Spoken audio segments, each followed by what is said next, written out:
Thank you, everybody, for coming tonight.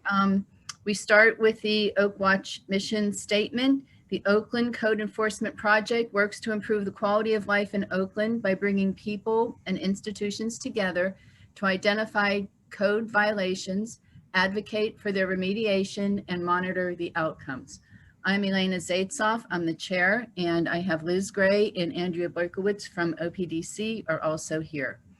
By way of introduction, please put your name and organization or neighborhood in the chat. And this meeting is being recorded. First up tonight, we have Andrea Boykowitz, the Community Services Director of Opdc, and she's going to talk about revising the meeting format for our Oakwatch meetings. Andrea? Thank you, Elena. And thank you so much, all of you, for your time this evening. I don't want to alarm anyone at all with this change in format. We're not departing from the mission of Oakwatch, but it has occurred to us that we need more opportunities for the neighborhoods to talk to us more directly about what it is that people feel are issues of high priority and concern, and to be able to accommodate more dialogue in this meeting time than we have in the past. So this has been a lot of information being delivered and not as much about stuff being discussed, and we'd like to be able to change that up.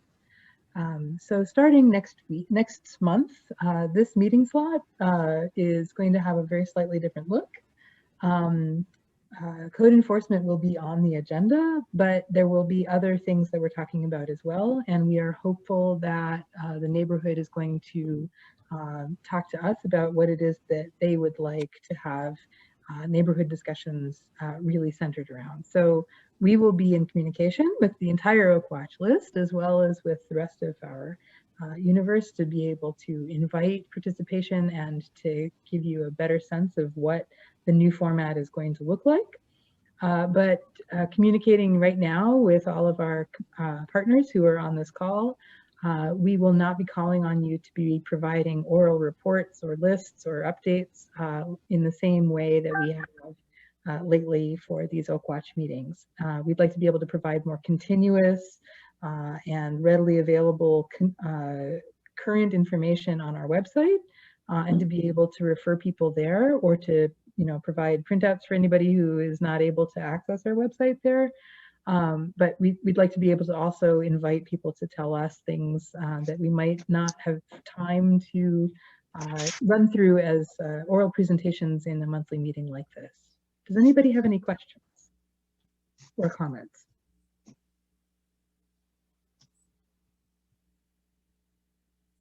See, that took much less than 15 minutes. I was kind of hoping that there would be some dialogue.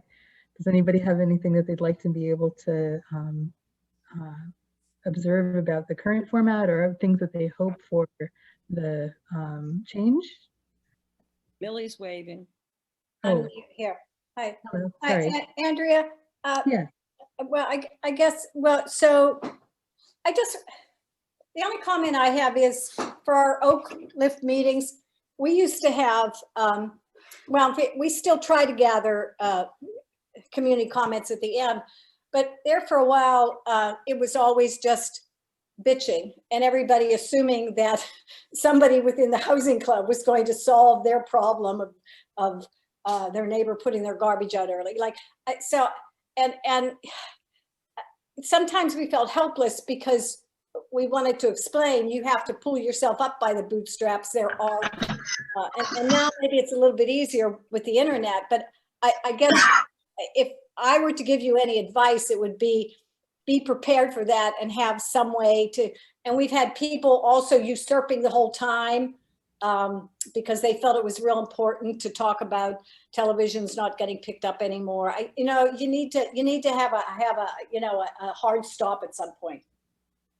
Understood. And Yeah, we're going to work out. We realize there are some logistics that need to be worked out. Yeah. But we have a month. A general time limit at least. Yeah. And I have to get stricter about time. Or you start playing loud music, or you screech. I don't think we're going to need to resort to any of those tactics. I think we're going to be just fine, but I do appreciate the Well, concern. be prepared for it. That's all I can say.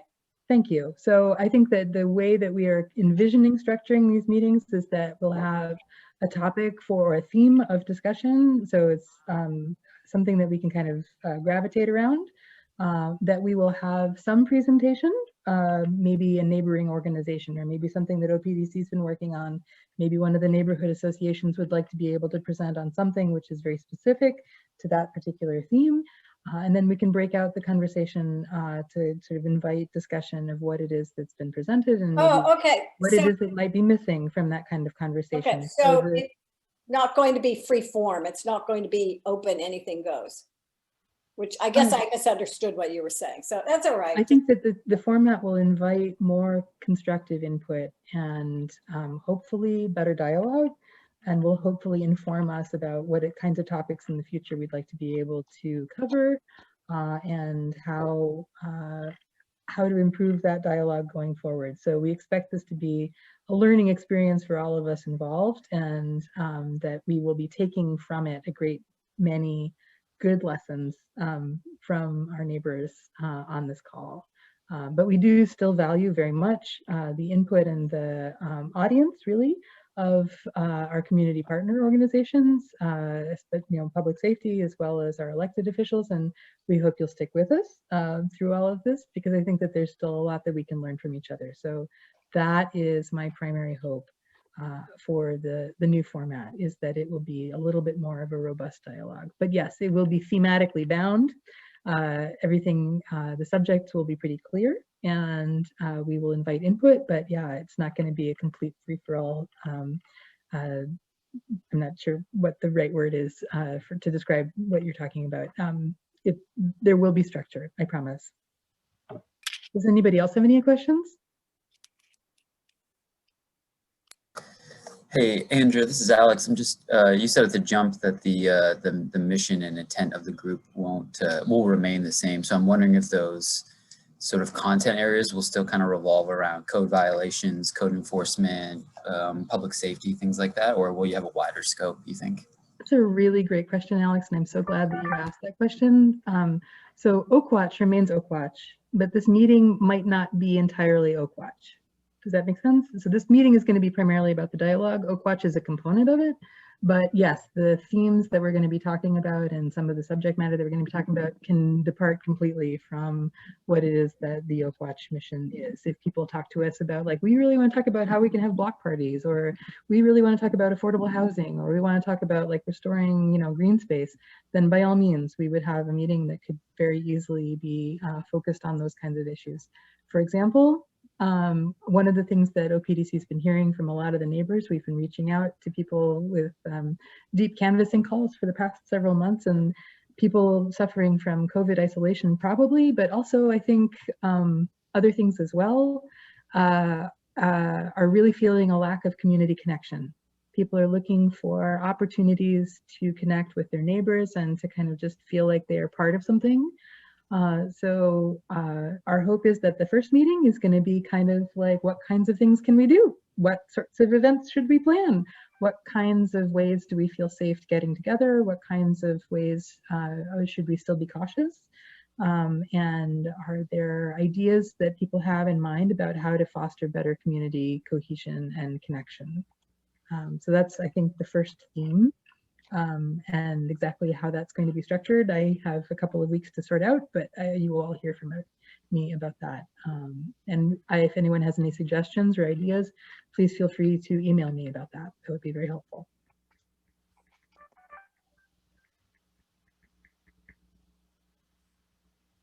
I'm not sure, did that answer your question, Alex? Yes, very much so. That was very helpful. Thanks, Andrea. Anything else for Andrea? Liz, do you have anything to say about the logistics of it for our partners? Not at this point. That's why we have to meet over the next coming week or so. Okay. To really set down how we're going to do the logistics, because we have reports that come in. Say, a good example is the parking report from Gwen Bolden over at RPP, and the public safety reports in the housing report, but that will all be ironed out. Our intention is to make sure that all of those reports come in on a regular basis and are reported out on our website, and with ways that we can make sure that they are readily available to anyone, even the people who aren't able to make this particular call. So it will be posted, but it's not going to be recited in the course of the meeting as the way it has been. Unless there's something breaking, telling, whatever. Perhaps. I just want to add to Andrea's comments that I think this will be a positive opportunity for residents. Anytime there's more opportunities for resident voices to be heard is a move in the right direction. And there have been times when I felt bad telling someone their issue is out of the purview of Oakwatch. So I think this will help all of that out, especially now after the year that we've had. Any other comments? All right. I'd like to ask a question. Are you gonna, so is this going to limit the scope of the Oakland-wide meeting? So community discussions will be in this forum rather than Oakland-wide, or how do they differ? I guess? Andrea? I'm really, really glad you asked that. That's a great question, Kathy. Thank you. Part of the problem that we're suffering also is that we have just meeting fatigue. There are so many meetings, and you has been a participant also in the Oakland planning process. It's layered an entire new set of meetings on top of the other ones that we went to. Our intent is not to add too much, if you will, to the schedule that people already have. So OPDC hosts 2 Oakland-wide meetings every month. One is the Design Development Review meeting, and the other is this one, which has been Oakwatch, but which we are going to try and kind of broaden a little bit to be more about an opportunity for public dialogue. So the Design Development Review meetings will continue to happen, and we're going to be introducing a few tweaks to that format as well, slightly going forward, to try and make it a little bit more educational and a little bit more sort of subject oriented as opposed to specific project oriented. We'll see what we can do within the constraints of what we're obliged to do. As the registered community organization for Oakland, we have to host those meetings on a monthly basis. This one is a little bit more up to us, as it were. And so rather than adding a 3rd meeting, which would sort of triple everything, we're trying to sort of repurpose, that's maybe a strong word, reimagine this meeting as more of a community dialogue. But yes, of course, the design development review meetings will continue to happen, and there will be ample opportunity for you and all of your neighbors to deliver comments about projects that are delivered to that group for consideration. We're hoping to add a little bit more to it so that people can maybe better understand some of the legal structures that govern, what's possible, so that we can sort of just build vocabulary and make it a little bit more inclusive and welcoming and less jargony than it has been. So we're working on that. If you have good suggestions there, always happy to hear them. That meeting will be limited to design development. It is currently, and it will remain so. This meeting will be the forum for community discussion. Correct? Of course, I just want to make sure I'm understanding the parameters of each meeting. Yes, that I think that's a reasonable surmise. But of course, if you have issues of concern to bring up at the design development review meeting, and anything that's urgent, or if you would like to be able to comment on something generally, of course, you're welcome to do so. Just that the format maybe is not the most friendly to that kind, like to inviting that kind of input. So that's what we're sort of hoping that this meeting would be for. Any other questions? Okay, stay tuned. Moving on to public safety, Zone 4, Officer Schifrin. Is Officer Schifrin with us? You are with us. I didn't know you were Galaxy Star. Yes, I'm going incognito, not by my own design, but my computer lack of intelligence here. For some reason, it didn't identify me as it usually does. But yes, I've got these statistics here, the stats. And for 2 periods, I'll give the numbers. The first is 1 month, namely February 18th to March 12th. I'll be comparing those numbers to a 2-month period, which is March 13th to May 19th.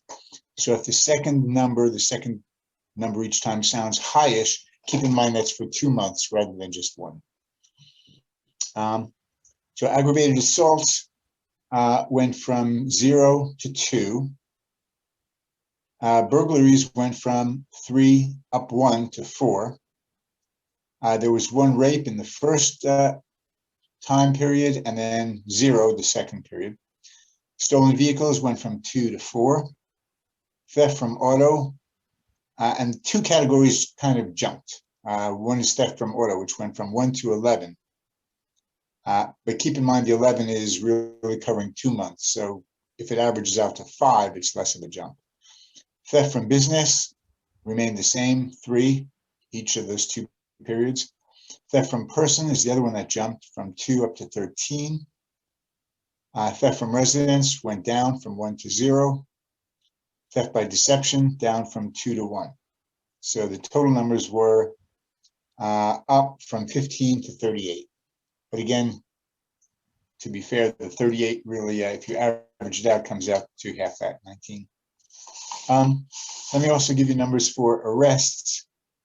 And there were 2 for a simple assault. For public drunkenness, 1. Paraphernalia, drug paraphernalia that is, 2. Registration and certificate of title, 1. Criminal trespass, 1. Burglary, there were 2. Aggravated harassment by prisoner, 1. 1 for strangulation, and 1 for possession of controlled substance. So the numbers came to a total of 12. And those are the numbers that I have for you this meeting. Let me mention also, I always like to do this. If anyone is not yet receiving the weekly snapshot that I send out usually each Friday, sometimes Saturday, and you'd like to get it, just please be in touch, and I'll be glad to add you to the email list, which now boasts, I think, about 1,000 people. And it mentions the past week's crimes, part 1 crimes, and also tips on what you can do to lessen the likelihood that you'll become a victim of one of those crimes the next week. I have 2 things, Officer Schiffman. Sure. One, very glad to see the rumor of your retiring was exaggerated greatly. Yes, yes. Yes, I got both emails, which is wonderful. It's, bad enough we lost the commander there. 2, the new commander. We have another new temporary commander. Correct. And his name is? He's Lieutenant Sorensen, and he's been with the department a while. Well, my understanding is that it may be that the acting lieutenant or the acting commander switches from month to month. Sergeant Griffin may correct me if I'm wrong about that. But he's very experienced. He's been in Zone 4 for quite a while. And again, his name is Lieutenant Sorensen, and he's for now replacing Lieutenant Hohos. Okay. And do you have any kind of update for us on the rash of graffiti throughout the neighborhoods? I do not. I mean, I can look into that, but just off the top of my head, I can't say much about that. Okay. The other thing that a couple of people have asked me about was people breaking into vacant properties and setting up house. I guess there was an incident over in Niagara where a landlord went into his rental property only to find somebody living there. And do you know, it sounds like you do, whether he called police at the time? Yes, I believe he did. And yeah. I guess the person or people were arrested for trespass? I don't know that. I don't know if they took off, but it's just a lot of, we've been seeing a lot of people, with the students leaving. I guess people that you don't know wandering around the neighborhoods are a bit more noticeable, than usual. Yeah. And because we have so many vacant apartments and houses now, I mean, even through the year, we had a great number of them because people stayed home. They didn't come back into campus. So. Yeah. Well, as for, just a suggestion, it would be, of course, if you notice anything suspicious or odd, call 911. Some people feel like they're abusing the system by doing that. I mean, they'll often get on and apologize immediately, saying, I know this probably isn't an emergency. But it's how calls are dispatched, in fact, through 911. So it's really the best thing to do. An officer or a couple of cars will get there and take a look and, be able to make a better determination just what the situation is. Speaking of calling 911, they basically know my name now because I've been calling so much on people parking on top of fire hydrants or too close to the curb or in handicapped spaces with no handicap plaques. Mainly it's the fire hydrant thing that just drives me crazy. It's legit. It is, but I just feel bad. Like, one day I called 5 different times. For 5 different vehicles, you mean, or? 5 different vehicles, 5 different times, 5 different streets. Well, you need to be deputized. I mean, it's fine. I mean, if you see things like, well, no, really. Do I get a second? I don't think any officer is going to find fault with you for doing that. Any of those legitimate concerns, if it's across a fire hydrant or handicap, did you say handicap or fire hydrant? Yeah, no, there was one handicap, I think it was up on Robinson. And they generally, I can stick around and they come out and I say, I'm really sorry, and they're all pretty good about it and everything. It's just, I feel kind of bad calling so often on when I know you guys are kind of stretched and you're busy already and everything, but this has just become such an issue in Oakland. As I said, I'll come back to, it's a legitimate call. If you think about why it's, made a violation in the first place, it poses a danger, and public safety wants to watch out for people's safety. So, I mean, typically, and you may know this, maybe others don't, what the arriving officer will do is, if the car's still there, run the plate and see where it comes back to, and maybe hit the siren, whoop, whoop, a couple of times. And a lot of the time, someone who's inside will come out, maybe they're visiting a friend or in a backyard, and they'll hear the siren and they know they're illegally parked, and they'll come out and the officer will give them a warning saying, you got to move. But if they don't, and there's no way to contact that person, because often, say it's a student's car and it's owned maybe by a parent or owned out of state, and you don't know which door to knock on, the car will wind up being towed. Yes, that's happened. It's kind of, the parker, made that bed and they have to lie in it, in a sense. Well, when you have change of shifts, is this something that could be mentioned to the officers before they go out to, because it's not just Oakland. I'm hearing this from friends that live at Squirrel Hill and Lincoln Place, just generally around the city because of somebody joined us because of the parking situation that we have. So could that be an announcement made periodically to the officers? I mean, if it's a carryover, I think I understand what you're asking. If a call is made and a report is made that there's a car parked across a fire hydrant or in handicap parking, and it's just a few minutes before shift change, does it get carried over to the next shift? And it does. Dispatch has it. Call taker received it. Dispatch will hold it for the next crew that comes on.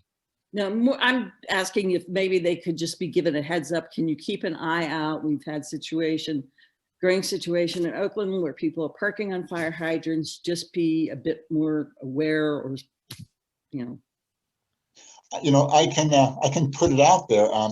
I think they are actually, as a matter of course, pretty vigilant. And the officers know, that there may be problem spots, and hopefully as they drive by and patrol, they're keeping an eye out and citing as appropriate. Okay, thank you. Sure. Anything else from Zone 4, for Zone 4?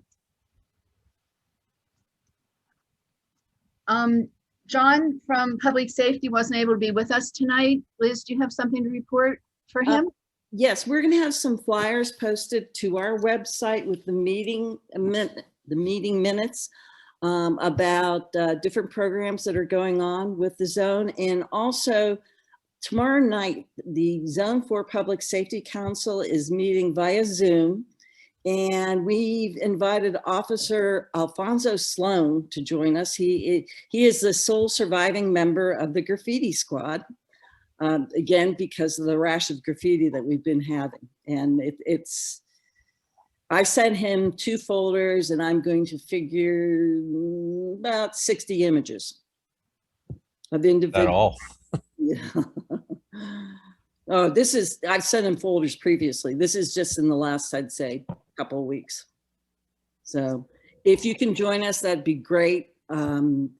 The information for that Zoom meeting is on our calendar. Just click on the date and you'll get all the info that you need. That's it. Speaking of graffiti, have you seen the, I don't know if a gremlin got silver paint, but the one mail distribution box at Cato and Ward is silver, but it's already been tagged? I know there was a gentleman that was upset about some of the words that have been painted on the boxes, an older gentleman, but that's not the gremlin. Gremlin only uses green paint. Okay, well, I'm just saying, but that, yeah, so it surprised me that it was silver and then it was tagged already, so. No, just great paint, green paint. Army green paint. Yeah. So. Thank you. The University of Pittsburgh Police, Sergeant Riley. Hi, everyone. I'll be joining you tonight and Officer Cunningham in a minute. If you all didn't know, Officer Guy Johnson retired, so we miss him. Please give us some patience as we adjust and learn.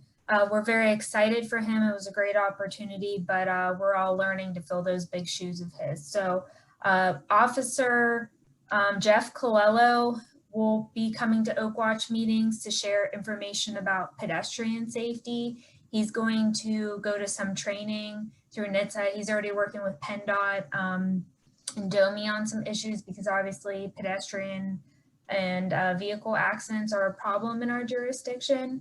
But I'm going to hand it over to Officer Jamie Cunningham. She's one of the valuable members on our community programs unit, and she's going to go through the stats tonight. Thank you. Thank you, Sergeant Riley. Hello, everyone. Okay, so I'm going to go over the April stats that we have here. The total number of incidents reported is 107. Those arrests and summons of that 107 were 10. Citations and referrals, 13. 26 of those were affiliated. 28 of those were non-affiliated. 60 were on campus and 27 were off campus. And within those incidents reported, we had 3 dirt bike and ATV incidents. 3 were non-affiliated and off campus. The use of solvents, we had 1 reported, 1 citation was issued, non-affiliate and off campus as well. Criminal mischief incidents, we had 3 reported, 2 affiliated, 2 on campus, and 1 off campus. Defiant trespass, we had 3 reported, 3 citations, 3 non-affiliated, and the 3 were on campus. For drug violations, we had 3 reported. 2 of those were arrests, 2 were citations, 2 were affiliated, 2 non-affiliated, 2 off campus, and 2 on campus. We had 1 DUI incident reported, 1 arrest, it was non-affiliated and it was off campus. 1 harassment incident, it was affiliated and that was off campus. 1 open container reported, there was a citation issued, they were non-affiliated and off campus as well. Panhandling, there was 1 incident reported, non-affiliated, and off-campus. Smoking marijuana, we had 1 incident reported, 1 citation. They were affiliated and it was on campus. We had 1 sex offense incident reported. There was an arrest or summons, non-affiliated, and it was on campus. 1 simple assault incident, affiliated, and it was on campus. We had 18 suspicious person or activity incidents reported. 4 were affiliated, 12 were non-affiliated, 10 were off campus, 10 were on campus, and 8 were off campus. We had 6 theft incidents reported. 4 resulted into arrest or summons. 5 were affiliated, 1 was non-affiliated, 5 was on campus, and 1 was off campus. Warrant arrest, we had 2 reported, 2 arrest or summons, 2 non-affiliated, and 2 were off campus. Violation of university rules and regulations, we had 8 incidents reported, 5 citations or referrals resulted in that. There were 10 affiliated, 8 were on campus. Conduct referrals, we had 32. 27 of those were on campus and 5 were off campus. For parties or proactive, our impact detail, we had 6 of those. And for parties and knock and talks, we had 15. And yeah, that concludes our April 2021 stats. Thank you. Any questions for the Pitt Police? Thank you. Moving on to City and County Departments, Office of the Mayor, Eric Williams. Hi, good evening. Is it evening? Yes, it is. Good evening, everyone. Hope everyone's doing well. My name is Eric Williams. I'm here with the office on behalf of the Office of Mayor, and I work in the Office of Community Affairs. I'm a community liaison. For those that don't know that, I'm pretty sure everyone on this call does know that. I have a few announcements to share. The first one is the budget 2020-22. The Mayor's Office of Management and Budgets is seeking public input for the capital and operating budgets. All of the City of Pittsburgh residents are encouraged to participate. You can watch the kickoff video, learn more about the City of Pittsburgh's budget process, you can attend the kickoff video, and attend one of the 2 of the forums that they will be streaming through YouTube Live. They also have an operating budget that will be streamed through YouTube Live as well. There's also surveys for the capital and operating budget, and we have a capital budget balancing act, which is something that we had for the last 2 years, where folks can go on there online and check out. You can decide how much goes to infrastructure, how much goes to different things throughout the city. And we take that as a survey and use that to help us figure out how to budget in the next upcoming year. The next is Love Your Block mini grant application. They're now open. I'm excited. We put a lot of hard work into this to make sure it happened this year. COVID-19 had kind of stifled a lot of people's projects throughout the city, but we do have the project launching. So this past Monday, so this is, if you don't know what Love Your Block is, it is a mini grant program, $1,500 that are given to community groups, and they have to be a 501c3, and we use it to help us combat blight, create assets in the community, and build resilience in the community. I'll leave the information in the chat. There are some office hours coming up too, so feel free to join us. They're happening next week and the following week, so you can ask questions as much as you want. You also reach out to me, myself, and to Leah Friedman, and I'll leave that information in the chat. And then there is the Pittsburgh's My Brother's Keeper initiative has announced a new violence prevention and intervention mini grant program for community organizations focused on reducing violence and peacemaking efforts throughout the city. The mini grant is offering up to $3,000 in funding, and two organizations that support neighborhood-centric violence prevention, intervention, and street outreach activity that communities have called for in response to the recent surge in violence throughout the city. There's the new police borough website tracker. It was implemented by the mayor's office and this is in relation to the task force that he created last summer to address some of the police reforms that we wanted to see in the city. This website tracks changes that were recommended by the task force. It also breaks down the task force recommendations and action steps and gives you a timeline and other key important things that you might want to read about on that. And then there is the track gun data. The city tracks gun data. This is from a grant from Every Town grant. This is a national organization that provided the grant. And this is in partnership with the Public Safety Department.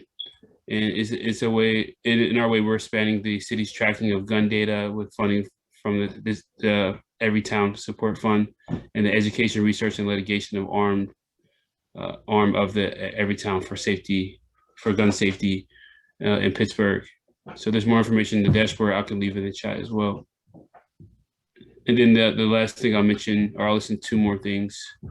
The paving list is out, it's still ongoing. If you have paving requests, feel free to go to the 311 request system. You also reach out to our office.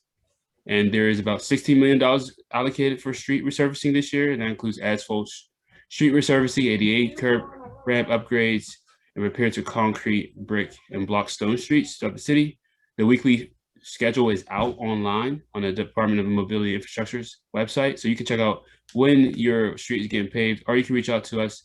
There's folks that asked us in Point Breeze about like they having a community event on the street. Their street was getting paved the week before. So that's something that we can definitely answer for you as well.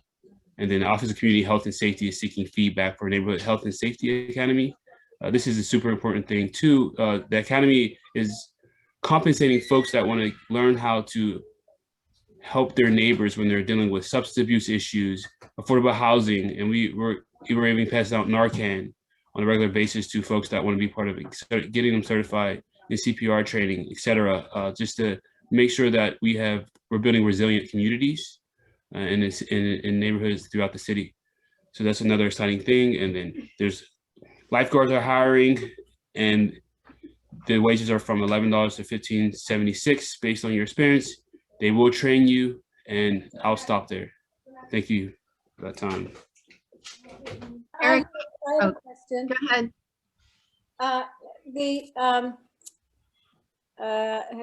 The grants, we have in the past asked Krause's office to put in grant information. What kind of grant is it, Elena?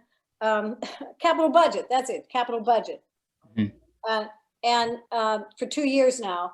So do we have to do that again, or does it get to be considered again without doing the paperwork? Yeah. We just feel like we're running up against a brick wall all the time, and you know, if it isn't going to be considered, and we don't really get a whole lot of feedback about why it isn't considered. Yeah, so the best person is to ask Councilman Kraus about that, because that way he can give you an update on whether or not you need to do a little bit more work on that or not. But it is kind of, you know, this process is always like kind of grueling to do the budgeting process and the community engagement piece. So I definitely hear you on that. But yeah, Bruce Kraus is the best person to reach out to. Do you remember why he told us that it wasn't considered last year, Elena? I do not. Yeah, okay, all right. So we'll just need to write a note to Brocia and say that it's time again. Is that right, Eric? It's time again if we want to apply for capital budget? Exactly. Eric, I want to go back to the topic of paving. Are you saying that we can still nominate streets? Because I thought that process was over and they were decided and the money was used. But are you saying we can still? So what I'm saying is that internally, yeah, that money has already been kind of earmarked for the paving for this year. However, we will take paving requests throughout the year. So 311, it could go through 311, and say if a street is really messed up, they it's possible for it to get paved, but generally speaking, everything their system internally has already, the scheduling of evaluating roads and all that stuff has already happened. So thank you for asking that question, because that helps. I'm sure it should help people clarify that. Yeah, I seem to recall in the past that, like, I remember Pierce Street wasn't on the list at one point. It was literally falling apart, and it got added to the list even after the list was finalized. Right, that's a great example. Okay, and also OPDC sends out an email regarding street paving. When we have streets coming up, we check it every Monday. Actually, we check it every Monday and every Friday to see, because they do a rotation of 1 week they do grinding, and then the next week they do paving. So it's actually a 2-week process. And right now we're not scheduled until the beginning of June is my understanding. But if anything comes up, we'll let you know. I have requested that Lawn Street be looked at, and Chesterfield. Chesterfield is kind of a dire situation. So Domi is going to look into it. And I know PWSA was down on Lawn Street, but I still think we need to get PWSA and the city out there at the same time. Okay, I took a note of that too. Yeah. Anything else for Eric? Thank you. Nighttime economy, Emily? Hello. Hello. So Liz asked me to just go over with you guys pandemic restrictions, what's still in place, what is no longer in place, etc. As of right now, the only change is the masks. So Pennsylvania has aligned as a state with the CDC recommendation updates from last week that any fully vaccinated adults do not need to wear a mask indoors and outdoors. Businesses are still allowed to require you to wear a mask to come into their business. So, you might still want to carry one around with you if you're fully vaccinated, just in case. Some businesses may still ask you to go in there with the mask on. But as far as enforcement of whether or not people are actually vaccinated, it is an honor system.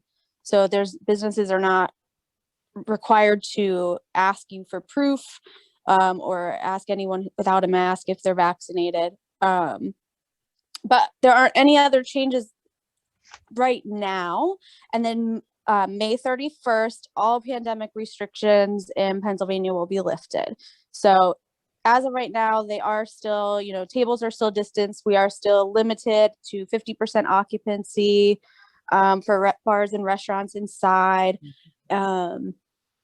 If you can't distance your tables, you might see partitions at places, and that is through Memorial Day. Those will no longer be in play. I'm trying to think if I'm missing anything. Gathering limits were updated last week. So indoor gatherings are at 50% capacity. Outdoor gatherings are at 75% capacity. And that's also through, ends on the 31st. Any questions about the restrictions? Yes. Oh, one more thing.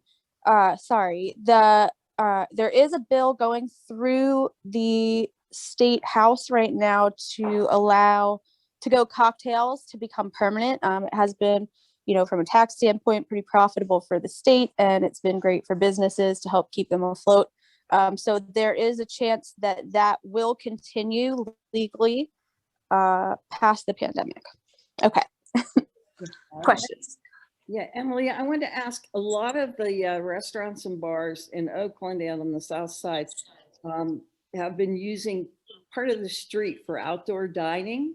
Mm-hmm. Will that all come to an end? Like, we've got people that have a couple of parking spaces worth of dining down on Semple, and of course on Oakland Avenue, it's pretty much down to one lane, no parking.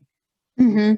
So those restrictions, so there's the emergency temporary extension of premises through the LCB, which is if you have, a liquor license, you can extend your liquor license to, the parking lane if you have like a parking lane cafe or a sidewalk cafe.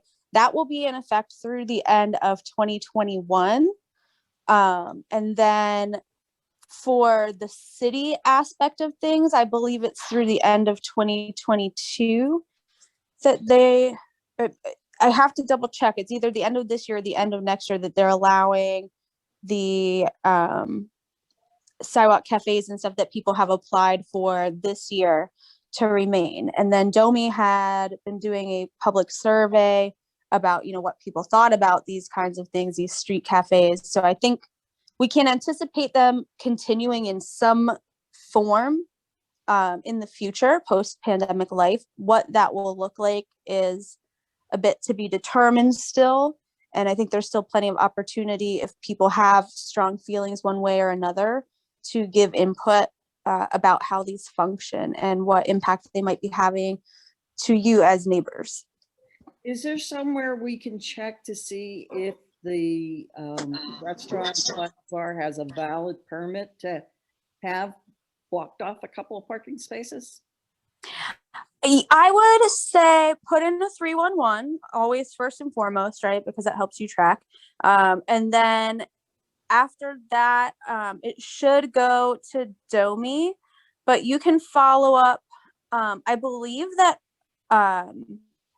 Hirsch and Ernest were the ones helping to process some of those business permits and stuff because it was coming in through so quickly. So you might want to reach out to one of them also about that. They might be able to give you a more direct person. Yeah. Okay. I just, you know, was looking for them on one stop. And yeah, I don't know that they are all, I mean, I think they there. apply through One Stop, but I don't know if they're all put in the system, you know. And as with so many things, a lot of stuff like that is complaint driven. So if you have concerns about the legality, definitely make sure you put it in 311. Okay, thank you. You're quite welcome. Is there anything else for Emily? All right, Parking Authority, Gwen. Hi, everyone. I'm here. I submitted the numbers and I don't have them in front of me. So if you can refer to the numbers. I did want to let you know that we haven't had evening enforcement. For May, we will have evening enforcement. We've gotten our staffing back up somewhat, but there will be a focus on evening enforcement in the Oakland area. Okay, thank you. And I have a question about the charts. When it says plates red, does that include the second time a plate is red for the time limits? No, it means that the officer has gone through and read the plate initially. Okay. And then when they go back, that would determine whether or not a citation is issued or if the vehicle is gone.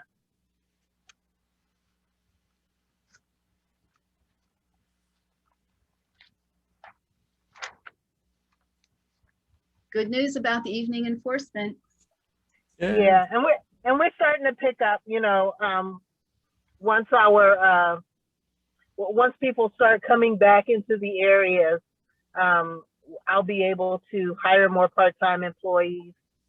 So we'll have staffing in order to cover the shift. Thank you. Does anybody have any other questions for Gwen? Are we, I forget what the status is on ticketing backwards cars. We still have quite a few of those. For back-end parking? No, cars parking the wrong way. So we are enforcing that in Oakland. Oakland is the only place that we are enforcing without there being a complaint. Okay, I know, like, well, Cato Street in particular, I mean, it's only 2 blocks long, but it's arguably 50% on a regular basis backward parking. Okay, I will get someone out there. Okay. And Kennett, between Okay. Ophelia and Lawn. They can catch the backward parking on one side and the sidewalk parking on the other. Oh, wow. Okay. It's a treat. Any other questions for Gwen? Thank you. PLI, Desiree? Is Desiree with us? I don't see her.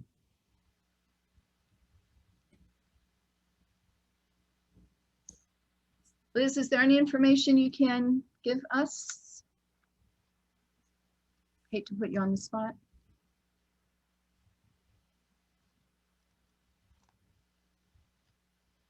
No. All right, we might be coming back to that one. Liz, you're on mute in case you're trying to speak to us. We're not hearing you. I'm sorry? Sorry, On mute. my fault. Oh, I was on mute. We do have some cases coming up in court, okay? Zero Boundary Street, also known as 527545 Yarrow Street, will be in Magistrates Court on the 6th of June at 9:30. The city's house on the Forbes Avenue exit from the Parkway has been tagged yet again. Let me see. We have several dead-end properties because the owners cannot be located. 3221 Kennett Square is going before Judge Thomas Flaherty in Appeals Court on August the 10th at 10:30 a.m. We have not received the Zoning Board of Adjustments decision at this point. The houses at Bates and Coltart, there are 11 dockets, and they are going to the Pittsburgh Municipal Court on June the 2nd before Judge Kim Berkeley Clark. And I think that's the rest of them. MIA owners. We have sent out an email to the landlords requesting them to make sure that they cut their grass, all because the students are gone. That doesn't mean that they don't have to cut the grass. So that's about it property wise. Liz, is the zigzag property with that parking, are they with Studio, I think it's Studio Cities, or no? I don't, you know what, they haven't gone to court yet, but I would have to check them. In my mind, I'm thinking they're right now, because court is in Zoom, you have a choice as a defendant. You can say, oh no, I want to wait until I can come in and be heard and seen in a real life court. So they could put this off from here to eternity. So we've had a lot of cases that the defendant has decided not to go to court until they could have an actual hearing in front of the judge. And I kind of think they might be one of them. Okay, because they're like, I know. now in this gap period, like there's been a few days where there haven't been cars, but I mean, literally every day, and there's been upwards of 6 at a time. Oh, I know. Parked on that property. And I'm going to actually, I forgot to email you. I'm going to email you now. The Airbnb, formerly Airbnb property, one of the 3 never was permanent barriers for parking has actually been moved to what I would consider a very convenient place to park. I have not seen a car on there yet, but like, why else would you move that little stupid planter with? And the trees are so, those little, 8-inch shrubberies that were in those things are so dead. Like, it's like the Charlie Brown Christmas tree looks like a full forest compared to this thing. No, that's 3321 Ward, and I've actually, that's being looked at for some other reasons too. Okay. Now, we were told it was no longer an Airbnb. Right. I believe it's, no, yeah. I seem to see the same people in and out of there. So, or at least was, I don't know, it was very dark recently. Again, within our gap period here, you can kind of tell when there's not anybody living there, but I'm not sure if I saw anyone moving, but there was a lot of garbage the one day. So I don't, Yeah, police have been called to the property several times, and that's something that I'm working with John Tokarski on, so I can't really give you much information tonight. Okay. Liz, I have a question about tall weeds, because I was talking to one of my Lawn Street neighbors, landlord down there, and she was saying how she's disappointed with her neighbor. It's one of those little row houses that all the weeds are just all grown up in the backyard. And I told her to put a 311 in, but does it make a difference if it's tall front weeds or tall back weeds? Like, do they give one greater attention than another? It's on the property. It doesn't define front or rear yards. Okay, thank you. The thing is, the idea of keeping down the tall weeds, there's a couple of things. One, it's because of pests, vermin can kind of hide themselves in there. And the second is it becomes a breeding ground because you end up with pockets of water and then you've got mosquitoes. So it's really a health and safety issue. Yeah. And that's why we're pushing it. But no, it does not matter if it's front or back. You can 311. And that is a public path behind those row houses. Right. I can stop by there tomorrow too. Yeah, the house in question is let's see, her 352, 354 is her house. It must be 356. Okay, I know that one. Yeah, and there's an old tire back there, and I said to her, I said, well, you know, the problem is if you start complaining about the old tire, they'll probably just toss it over the fence. Yeah, I'm afraid. But she was concerned about it because I guess she's trying to tidy up her property, and her name, the woman is Wee Clark. She also owns John Dorsey's old house. I mean, I wouldn't say she's the most neat and tidy landlord either, nor am I. But she did express some concern about that, and I know she's been working on the back of her house. And no, I have seen a great deal of improvement with certain landlords. I mean, the apartment building at the top of Kraft and Joe Hammer, I think they've done a pretty good job. Paint, landscaping, you know, it makes a huge difference. Hudson building. Yeah, and it makes the building next door look terrible. Yeah, well, that's theirs too. I know. They ran out of money. They spent too much painting one. They'll have to find some money soon. But that's about it for me for property. Okay, thank you. City Council, Office of Councilman Lavelle, Cassandra Williams, are you with us? I think Liz raised her hand. Oh, no, sorry. Reacted to She's not? Okay, moving on to Councilwoman Strasburger's. Miranda, are you with us? I see her, she's muted. Hey y'all, can you hear me? Yes. Welcome to Oakwatch. Hi, I'm so sorry. I have terrible reception right now, so I've been cutting in and out a little bit. I don't have too many updates for you all aside from what my other colleagues at the city have shared. They covered quite a lot. Our office has been pretty hard at work lately. The council person has introduced a handful of different pieces of legislation lately that are great and interesting. Specifically, we just introduced a LGBTQ procurement bill that will allow businesses to self-certify as LGBT-owned business, which is really great, and we're excited about that passing. Additionally, the council person introduced a resolution just recently outlining her plans for regulation of single-use plastics here in the city. So that is still a work in progress. The resolution is not actually any type of regulations at this point, but outlines her intent for that moving forward, probably into the fall. I think that's all I have for you right now. Thanks so much for having me. I'm filling in for Davon, who usually attends. And yeah, we can always be reached if you guys have any questions or concerns. Thank you. Any questions?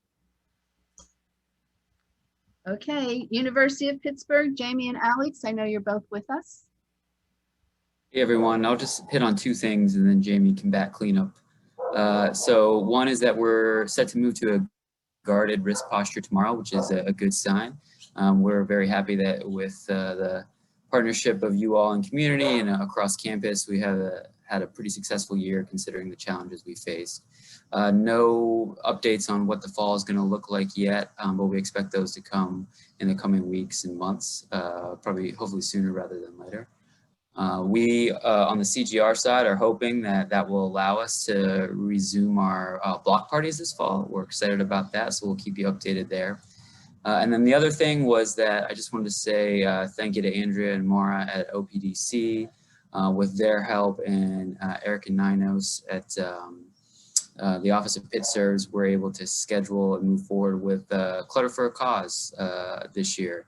So we've set some dates. Yeah, it's exciting. We set some dates, Monday, June 1, Monday, June 28th, Monday, July 26th, and Monday, August 9th will be the collection days, and we will be having a sort of on-site, in-person collection drop-off at the Quality Inn parking lot on those dates. So we're working to firm up all the information about that and get it out to community and our students who are set to move out this summer off campus.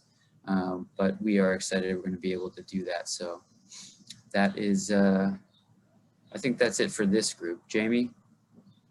Yeah, I just wanted to give a quick IMP update for everybody. So today we held a briefing with City Council in which we really just wanted to offer a reminder and an update on our very large document now that we've successfully moved through city planning. The next step will be that we'll be assigned a hearing date. We do think that's going to be at some point in June.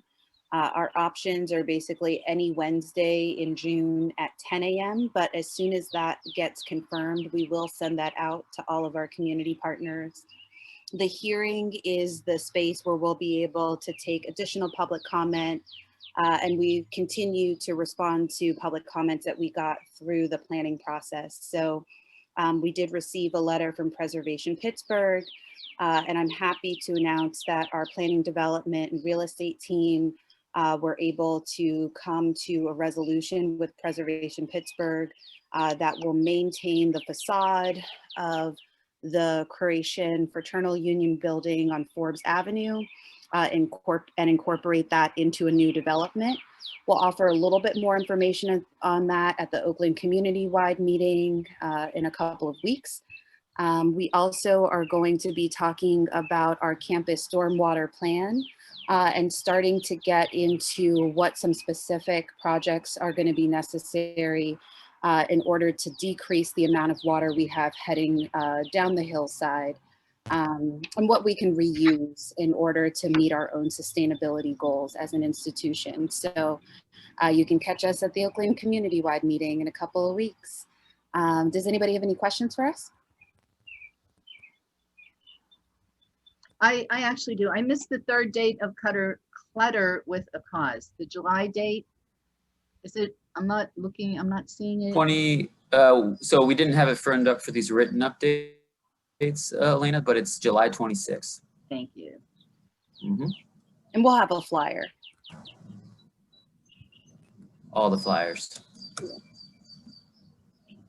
Okay. So start thinking about block parties. Just want to flag that again. We'll be looking for dates. We won't be able to hold a full 6, but we are really excited to get back to seeing you all in person and being able to get together and break bread. So we'll be in touch shortly on some potential dates and locations. Sorry, Thank Elena. you. Eric, I see that you're here from the Student Government Board. Do you want an opportunity to say anything? I'd like to just speak before Eric has to unmute that he is no longer the president of Student Governing Board, and his capacity, I am very pleased to announce he is with us for the 3rd summer running as our highly prized intern. We can't get enough of him. We'll take as much of him as he'll give us, and he is performing the service this evening of taking minutes. Okay. I just didn't want to. No, of course. No, I appreciate it. I'm sorry. I didn't mean to. Yes, we don't have a representative of Student Governing Board today, I don't think. Okay. Any community Q&A?